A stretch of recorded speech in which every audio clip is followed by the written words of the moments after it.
Retirement is often seen as a destination, but we believe it's an opportunity to pursue your passions, realize your dreams, and live a purposeful life. Great decisions, incredible lives. Retire with Intention podcast is about more than just money. It's about embracing the things that truly matter, the experiences, the relationships, and the impact you leave behind. Here is your host, John Creekmur. Hey everybody, welcome to the show. John here again with you this week here, and looking forward to today's show. We have got a friend of mine, Jeff Badu, with us from Chicago. Jeff's a CPA, a phenomenal background, and I always enjoy talking with Jeff and kind of walking through really the insights that he sees, and he has got unbelievable experience in life, experience in business, experience in real estate, both from the tax side, the consulting side, and has built just a phenomenal tax consulting organization that does both planning and also does preparation of taxes. And we'll talk more in detail that later on. I know everyone's going to walk away with some unbelievable nuggets of truth, but also things that help you make good, wise decisions. And so much of it, as we've talked about here on the show over and over again, it's about getting quality information, increasing knowledge, to be in a spot to make wise decisions, to accomplish goals, to live incredible lives. So, Jeff, welcome so much to the show. Glad you're here today. Yeah, thank you for having me, John. Definitely really appreciate it. And I was looking on your website, and for everybody, we'll put it in the show notes and reference it to a couple different times. Let me just kind of give you all a website to write down, and I want to reference that here in a second. So I'll spell it out: www.badutaxservices.com, badutaxservices.com. Great resource, phenomenal tools there as far as building information, as far as contact, but also information just as far as on Jeff and his organization. And organization is large and a lot of different areas, not just in the United States, but in different parts of the world. We'll talk on that here in a second. But Jeff, I was actually looking at your bio on there. I'm going to read this, as this just really comprises who you are, and so to give our listeners some insight as far as what they're going to be getting today. So Jeff is a parallel entrepreneur and wealth multiplier. He is a licensed certified public accountant and the founder and CEO of Badu Enterprises, LLC, a multinational conglomerate that owns several key companies. His marquee company is Badu Tax Services, LLC, a CPA firm specializing in tax preparation, tax planning, and tax representation for individuals and businesses. Another key company is Badu Investments, LLC. This real estate investment company acquires residential and commercial properties in areas such as south side of Chicago to restore traditionally underserved areas. And so, as you can see, broad background. And Jeff, we're going to hop right into it. Hey, walk me through, there's a couple key phrases in there. Walk me through the difference of tax preparation, tax planning, and tax representation. What are those three different areas there? Yeah, that's a great question, John. And so basically with tax preparation, that's when you're filing your tax return so that you can be in compliance with the IRS, right? The Internal Revenue Code, which is basically governed by the Internal Revenue Service, the IRS. And so when you're filing taxes, right, tax preparation is so that you can prepare your tax return and be in compliance. It is a compliance-based service. Then you have tax planning. That is a strategy-based service, right? That is coming up with different tax strategies. For example, from you being a Schedule C to an S corporation, right? Something that is going to save you roughly about 10% of your net profit on income taxes.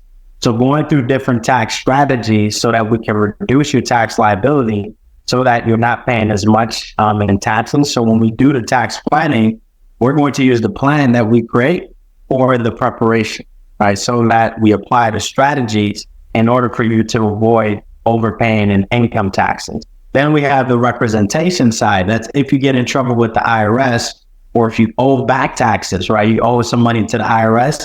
That's when we can step in, represent you in front of the IRS and be able to settle the amount for a lower balance, go through a payment plan, for example, and overall get you out of IRS trouble. Some people call it IRS jail, right? But basically being able to rescue you and avoid you overpaying in taxes. You know, just so many people, they have that fear of getting an audit letter, or they have the fear of being in IRS jail. And so they don't really do much on the planning side. And all they really do is they simply kind of go and get their taxes prepared every year.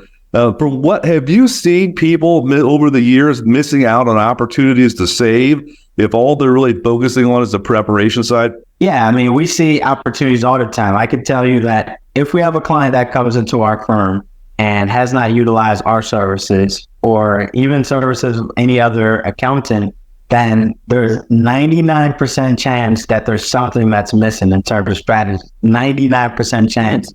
We see it time and time again. Examples include write-offs. We see a lot of write-offs, not being claimed or basically being left on the table. For example, meals, right? As a business owner, you can claim a pretty decent amount of your meals. So we see a lot of that. That's one of the first line items we go to is the meals, right? Travel.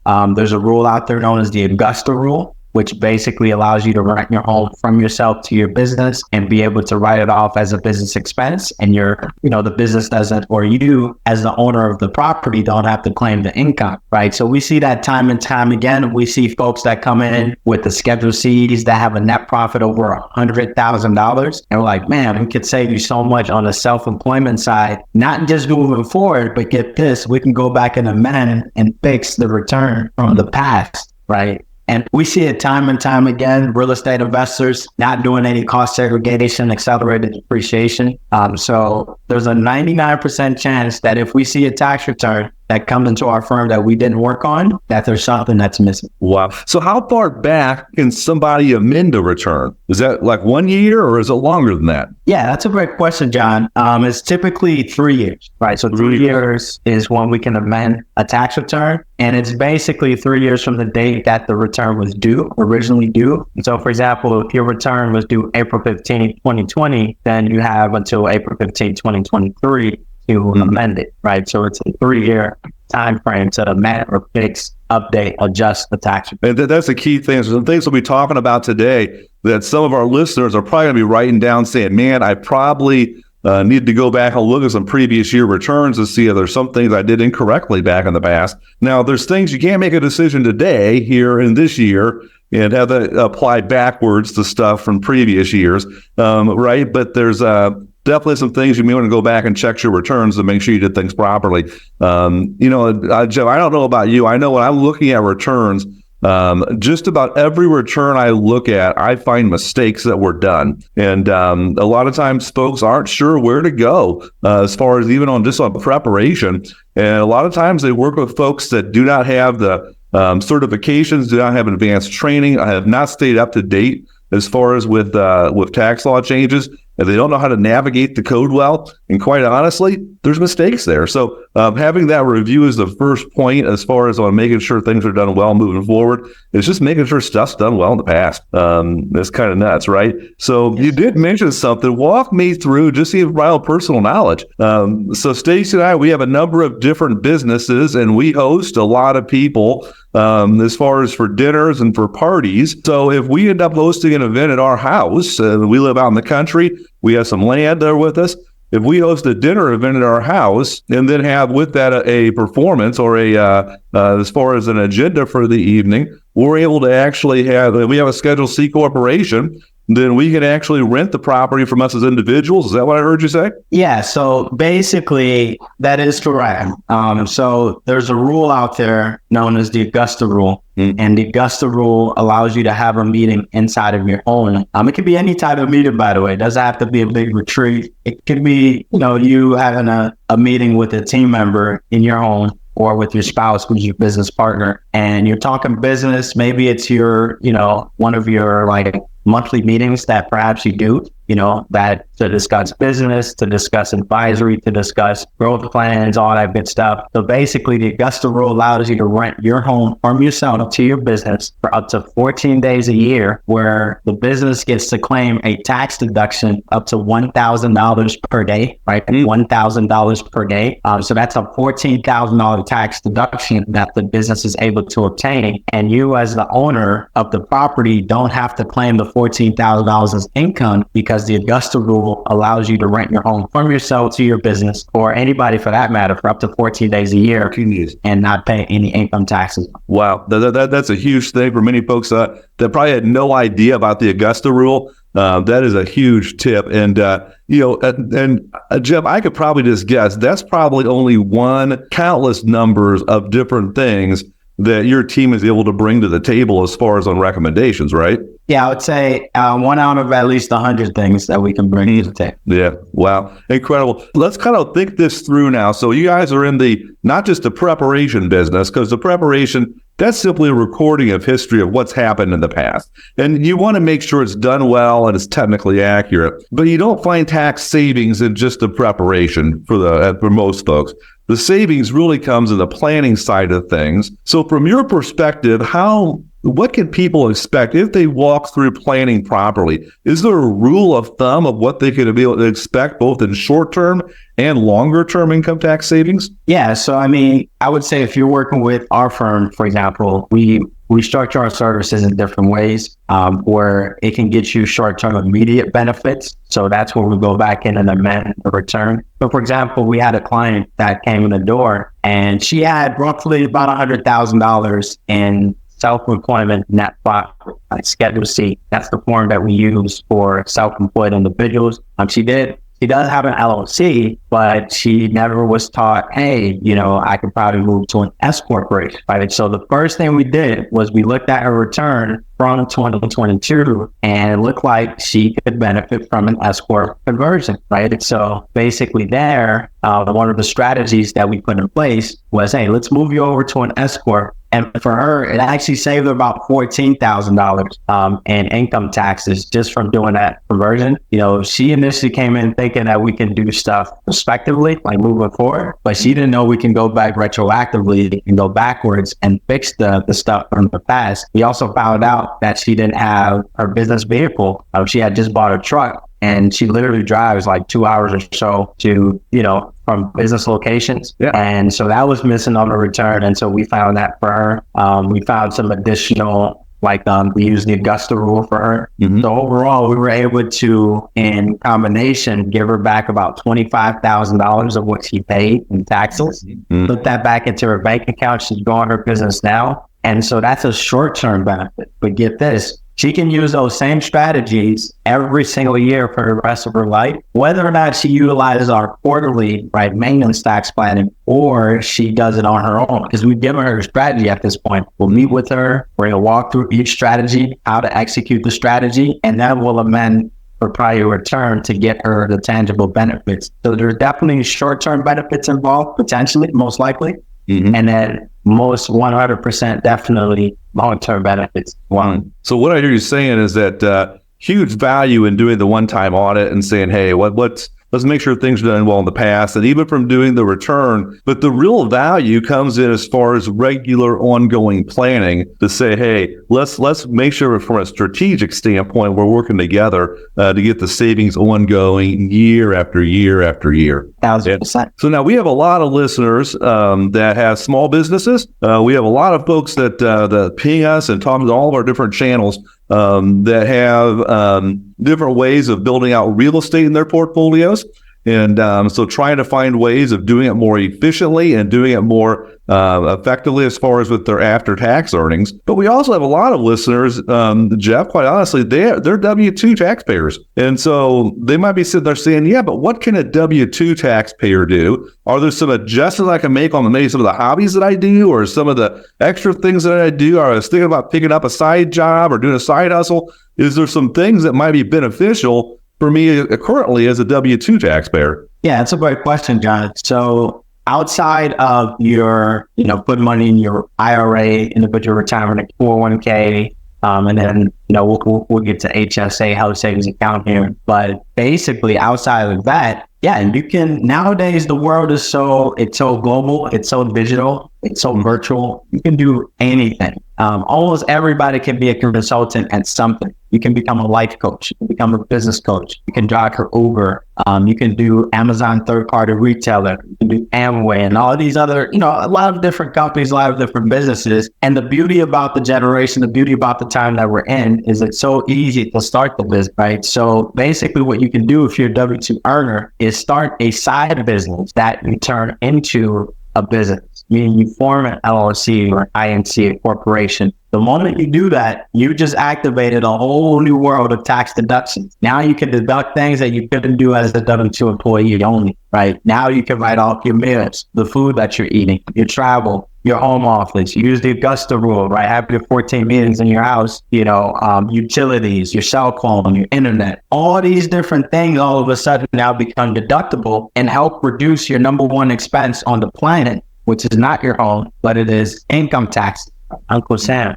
So what we can do is we can start a side business, a side hustle, form it into an LLC, and be able to use any losses you earn, any loss that you generate from your LLC to offset your income on your W-2 side. And LLC does stand for limited liability company. So it's a way to get you asset protected. But mainly here, we're using it as a tax shelter to help you reduce your overall income tax liability. Yeah, that's huge, man. There's so many opportunities right now to actually make side income that some people actually turn into some pretty sizable businesses. And, we have a wonderful story, and I'll introduce you to everybody sometime, just friends of our firm that we worked with, and she was doing some side consulting. Her name of her company is Under the Median because husband had a job, and she decided that for them, they wanted to prioritize her staying home while their kids were little. So they lived underneath the median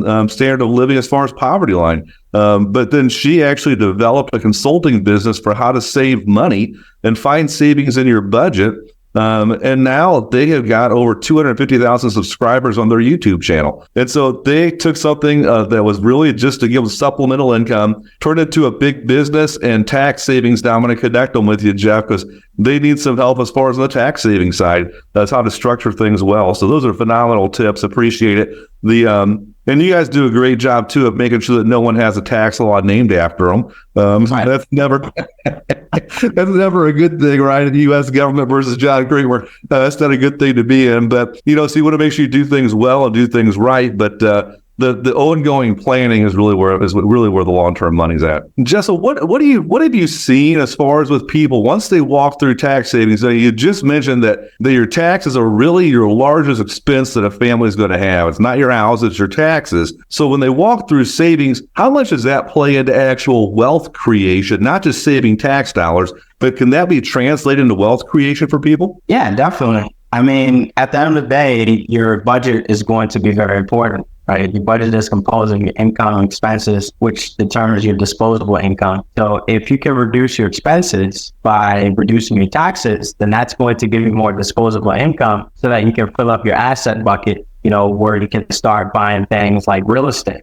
Right? You can start investing in real estate so that you can build long-term sustainable wealth. You can build some passive income. You can have more money to fund your IRA, like individual retirement accounts, your 401k, your health savings account, HSA, college savings fund for your kids. So yeah, I mean, this definitely translates into real dollars. And what we show our clients is actually not just how much we can save them, but what will happen if they took this money and they invested it over time, right? We show them based on the growth rate.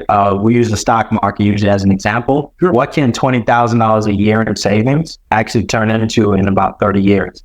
A lot of money. Yeah. A lot of money. It's a lot of money, without a doubt. Now, you had mentioned an acronym a little while ago, HSA, Health Savings Account. Personally, I've used an HSA for a long time. I love the HSA. Can you walk through what you meant by the HSA and why is it that you like it, I love it, and how it plays in for folks? Yeah, so basically the HSA is a health savings account. It is an account that you can obtain either through your employer or actually on your own. Some people don't know this, but you can actually get one on your own. You just have to have a high deductible medical plan, which is a plan that has a deductible of at least $1,500 or so, if you're single. And what this allows you to do is put up to $3,850, and that amount gets adjusted for inflation every year. $3,850 a year into your own health savings account. And imagine you moving money from pocket A to pocket B, and you get a tax deduction for that transaction, right? You put $38.50 into your own savings account, right? For medical expenses, you get a tax write-off of $38.50. That's an instant return on investment. Let's say you're in a 30% tax bracket, but now it's a 30% return on your investment, a very high ROI, in comparison to, let's say, the stock market. And then, speaking of the stock market, you can use that money, invest it into an investment account. And I'm sure your advisor, can help you set all this up. But basically, you can invest it into your an investment account, whether it be a stock, a mutual fund, an exchange traded fund, ETF, such as the S&P 500 index, for example. And this money grows at the same rate as that index. And when it comes time for, let's say, retirement, where you take out the money for medical expenses, you don't have to pay any income taxes on the money you put in, nor the money that grew, right? The money that accumulated over time. So it's a triple tax benefit account, meaning you get a tax deduction for the money you put in. It grows tax-free through your investments. And then when you take the money out, you take it out tax-free. Triple tax benefit. Yes. There can't be many things out there that have a triple tax benefit that I can think of. That's true. And so now let's say you have a medical expense. Do you have to pull money out, or can you allow it to sit in there and grow and compound?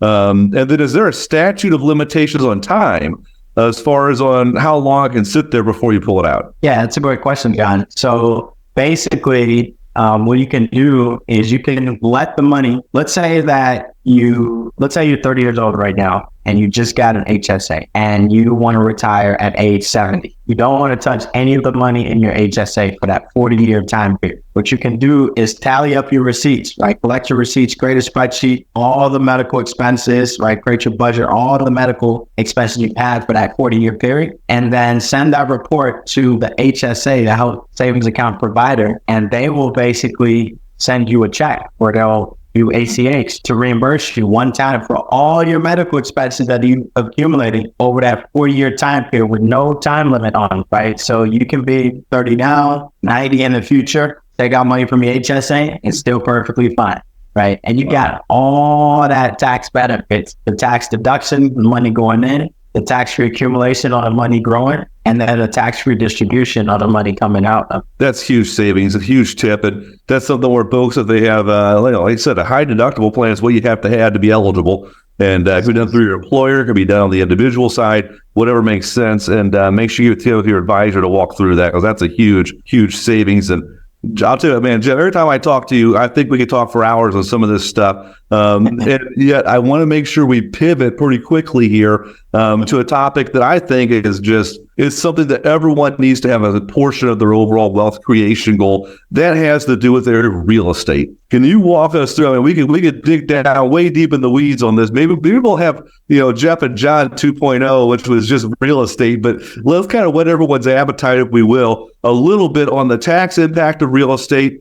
Also, why is it significant for overall wealth creation, and also for tax advantage cash flow? Can you kind of give everyone a high-level overview of real estate, and what does that mean as far as for folks on wealth creation and taxes? Yeah, so basically, with real estate, we can claim a tax deduction known as depreciation, right? Which is the biggest, in my opinion, the biggest tax deduction you'll ever get on your tax return, and that can help offset other sources of income. Let me just walk you through a 1-minute example. Right. So we have a fellow named Brianna. So Brianna's 30 years old. She's a real estate agent, and she's up and coming rising star. She makes $150,000 in her real estate business. Right. She formed an LLC, did a great job there. And then she has expenses, tax write-offs of $50,000. So that means that her net income is $100,000. With no tax planning, what's going to happen is, she's going to pay taxes, self-employment tax, right? That's effectively 10%, 15.3%, but we can knock off some points to bring it down to 10%. $10,000 right there is self-employment tax. And then we can also add a real estate to the mix to wipe out the entire bill of anything that's left over. So let's say she's in the 25% tax bracket. Well, that's $25,000 plus you add the $10,000. That's $30,000 to $5,000. But here's what she did. She learned that she should be investing in the thing that she very well, should be invested, right? The thing that she sells the most, real estate. So number one, she converted to an S corp and she trimmed her balance down by $10,000. So now she's got $25,000. And then she buys a piece of property using what we call an FHA loan, Federal Housing Administration loan, that allows you to buy up to a 4-unit building with 3.5% down payment. And so she buys a 4-unit building in Chicago for $400,000, right? Let's just use hypotheticals. What she could do is claim a tax deduction of up to 25% of the purchase price, aka $100,000, right? 400,000 times 25% equals $100,000. So now she gets a depreciation tax deduction, which is what we call accelerated depreciation, of $100,000 that reduces her S corp income by $100,000. So now instead of writing a check of $35,000 to the government, she brings it all the way down to zero with one piece of property, 3.5% down payment, and it's cash flowing her $2,000 extra a month in that profit that she can take to do other things with as well. And so that strategy, Jeff, that you just walk people through, I mean, she's coming up with very little of her own cash at the beginning as far as making the investment. So, man, when you think about it, I think that the scenario is 3.5% down to $400K, so $14,000 of real money out of her pocket, and you have positive cash flow and $2,000 a month. On top of that, all the income tax savings. So, real estate's a phenomenal tool both for wealth creation, for cash flow, and for tax savings. It's a triple win as far as with people. Now, let's say someone says, I really don't want the hassle of actively managing some property. Are there still benefits to passive real estate investing from a tax standpoint? Yeah, so I would say you should try to be on the active side, right? Whether you're either a real estate agent, real estate contractor, or you just own a lot of real estate, right? Maybe you do self-management, or you have a team of people that you manage so that the properties are well taken care of. That usually gives you the biggest tax deduction because you can write off an unlimited amount, right? Whatever you get as expenses or write-offs, you can write those off in full. However, if you want to maintain it on the passive side, maybe you dibble and dabble here and there, you only own a few properties, then you can claim them up to $25,000 as a write-off, right? Up to $25,000. So let's say you go through the accelerated depreciation and, Brittany's example, and you have $100,000 available write-off. Well, you can write off up to $25,000 each year. So instead of writing off the $400,000 against the $100,000 profit, let's say that she was a real estate professional who's someone in the business of actively doing real estate, then she can still write off up to $25,000 each year, which is still a pretty sizable write-off, right? So you can still get up to $25,000 tax write-off each year by being a passive real estate investor. Man, that's huge. That is huge. I'm telling you what, folks, to definitely get some comments in. I'm thinking that Jeff and I'll probably do 2.0 real estate at some point and get some more information out to you. Phenomenal resources. Hey, Jeff, I want to be totally respectful of your time, the time of our listeners. We're kind of running up here on the end of the show. Let me ask you one final question. If you could sit and have a 15-minute conversation with anybody that is currently living or lived at some point of time in the past, who would that 15-minute convo be with, and why is that? Yeah, so I would say Warren Buffett would be my guy that I would want to meet with. He's known as arguably the greatest investor of all time. Mm-hmm. And so, just have a chit chat with him. Just have a casual conversation and maybe ask him for some life lessons. Like if he were to go back in time, what would he change? What would he do differently? Yeah. Because I think the lessons that people share with you that they didn't do sometimes are the most important lessons because you can learn a lot more from that as opposed to what they did do. Right. So Warren Buffett would definitely be that guy. And he's my idol. He's somebody I truly look up to, especially on the investment side. Yeah, well said. And that's a phenomenal individual, great history. You can learn a lot from that, both from what they did well and also what they didn't do well. So that's a great example. And hey, Jeff, I want to thank you again for spending time with us. Everybody, in the show notes down below the video, it's also in the podcast show notes. Make sure you check out Jeff's website and connect with him and his company. Any questions you have, and look into engaging in their services. And thank you so much, Jeff, for the time. And everybody, you've been listening to Great Decisions, Incredible Lives, Retire with Intention. We look forward to checking you out next time. We drop the next podcast. Talk to y'all later. Bye-bye. Thank you again for listening to the Great Decisions, Incredible Lives, Retire with Intention podcast with host John Kriegmer. Follow us on social media, visit our website, and join our community of like-minded individuals redefining retirement and living incredible lives.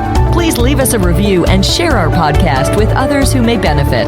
We wish you a future filled with purpose, fulfillment, and the joy of living your incredible life in retirement.